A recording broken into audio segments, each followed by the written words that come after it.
राज्याचे अर्थसंकल्प बजेट अर्थमंत्री अजित पवार यांनी विधिमंडळात सादर केलं। याच बजेट विरोधात आता काँग्रेस पक्ष पदाधिकाऱ्यांनी बजेट विरुद्ध टीका केली आहे। महाराष्ट्रातल्या जनतेची फसवणूक करणारा हा बजेट आहे, अशी प्रतिक्रिया माजी महापौर मिलिंद चिमोटे यांनी व्यक्त केली। काल विधानसभेमध्ये जो बजेट मांडला गेला अर्थमंत्री अजितजी पवार यांनी, सर काय सांगेल हा बजेट संदर्भात? हा खरोखर सामान्य व्यक्तींच्या उपयोगाचा आहे का, की काय काय सांगायला विषय म्हणजे ह्या बजेट संदर्भात? नाही, एक गोष्ट आपण समजून घेतली पाहिजे, हे अतिरिक्त अर्थसंकल्प आहे. हा आता या जून महिन्यात त्यांनी जो मांडला अतिरिक्त अर्थसंकल्प आहे, ही पूर्णपणे महाराष्ट्रातल्या जनतेची फसवणूक आहे. जुमलेबाज असलेलं केंद्राचं सरकार आणि आता जुमलेबाज असलेलं महाराष्ट्राचं सरकार यांनी मिळून हे फसवणूक केलेली आहे. लोकांची ज्या घोषणा केल्या आहेत त्या सर्व हवेत विरणाऱ्या सगळ्या घोषणा आहेत त्यांच्या. आपण एक समजून घेतलं पाहिजे की ऑक्टोबर महिन्यामध्ये निवडणुका होणार आहेत राज्याच्या, ज्याची तयारी निवडणूक आयोगाने सुरू केली आहे. साधारणतः सप्टेंबर ऑगस्टच्या शेवटी किंवा सप्टेंबरला आचारसंहिता लागेल. या ज्या काही घोषणा त्यांनी काल याच्यात केल्या त्याचं प्रत्यक्ष GR निघून हे व्हायला तर काही होणारच नाही आहे.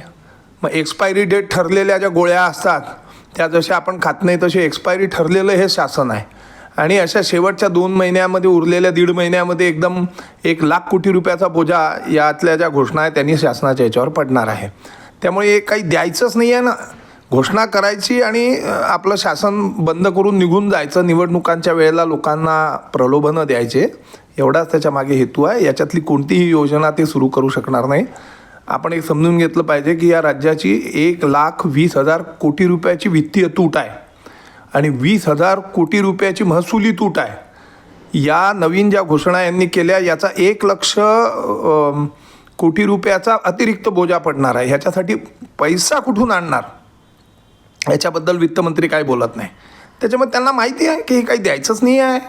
फक्त निवडणुकीच्या तोंडावरती त्यांना हे सारं, आता ज्या पद्धतीने त्यांना मार बसला या महाराष्ट्रातल्या जनतेने त्यांना त्यांची जागा दाखवून दिली, त्याच्यामुळे घाबरून गेलेल्या भयभीत झालेल्या शासनाच्या या वित्तमंत्र्यांनी आणि मुख्यमंत्री उपमुख्यमंत्र्यांनी हा लोकांच्या मायाजाळमध्ये ओढायसाठी केलेला प्रयास आहे.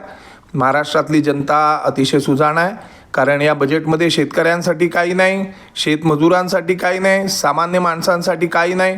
जे काही आहे तो फक्त आभास आहे, सगळा खोटा खेळ आहे, जुमला आहे. त्याच्यामुळे जनता असं म्हटलं जाते बजेटच्या नुसार की लेक लाडकी या योजनेमधून महिलांना 1,500 रुपये प्रति महिना देण्याचं ठरवलं. तर या संदर्भात आपलं मत काय सर? नाही, ही तर योजना मध्य प्रदेशनी उचलली त्यांनी. आणि माननीय राहुलजी जेव्हा या निवडणुकांच्या दरम्यान प्रचार करत होते तर काँग्रेसने ही याच्या आधीच ती सांगितली होती. आता तुम्ही विचार करा की त्यांना एवढा वेळसुद्धा नाही, 1 महिन्याने हे एक्सपायर होणारं गव्हर्नमेंट आहे. त्याचे लाभार्थी कधी ठरवतील, GR कधी निघेल, GRचे आदेश कधी येतील, ते लाभार्थी कधी ठरवल्या जातील. आपण पाहतो 5-5 वर्ष झाले अजून लोकांना घरं नाही भेटले. तर या योजनेचा काय अर्थ काय आहे? त्या योजनेला फक्त आमिष दाखवणं आणि प्रलोभन देणं, याच्या पलीकडे त्याचा काही उद्देश नाही आहे. वास्तवात ते काही येणार नाही. ज्या काही घोषणा केल्या आहेत त्या हवेत विरणाऱ्या घोषणा आहेत. ऑक्टोबर महिन्यात निवडणुका होणार आहेत, त्याची तयारी आता सुरू झालेली आहे, अशी टीका करून एक्सपायरी ठरवलेल्या ज्या गोळ्या असतात तसंच एक्सपायरी ठेवलेलं हे एक शासन आहे, अशी सुद्धा टीका राज्य सरकार विरोधात करण्यात आली.